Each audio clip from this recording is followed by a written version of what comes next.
I remember my sister standing in front of my father's Parthiv Sharir bolte na Hindi mein, dead body, and she just looked, she didn't cry, she didn't say anything, she just fell.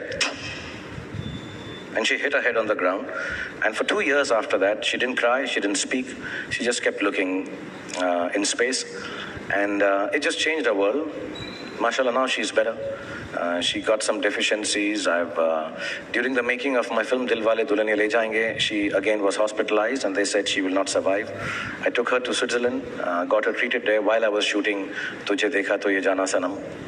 And but she hasn't ever recovered from the loss of her father, the suddenness of him passing away. And then it got compounded because my mother also expired 10 years later. So we are what in Muslims is called yatim and yasir, father and motherless. And when I see her, especially the time period from my father's death to my mother's death, she was highly qualified. She has done MA LLB, very intelligent, like my parents wanted her to be. But she could not face the reality of losing her parents. And I somehow developed this sense of detachment, this sense of false bravado, which I show in public, a sense of humor, and a lot of things that I do which people think is flamboyant and very Bollywood-like, to cover up this sadness affecting my life and me becoming like my sister. I love my sister how she is. She's a much better person than I can ever be.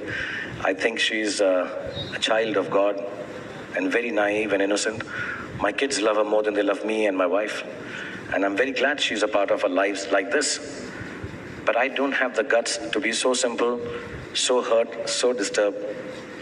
So a part of me keeps on working round the clock, keeps on being happy in spite of things which are said about me, or make a joke about things that I do, but still keep doing them. Because if I did not do it, I think I would be in the same state of potassium deficiency and depression. So to avoid depression, I act.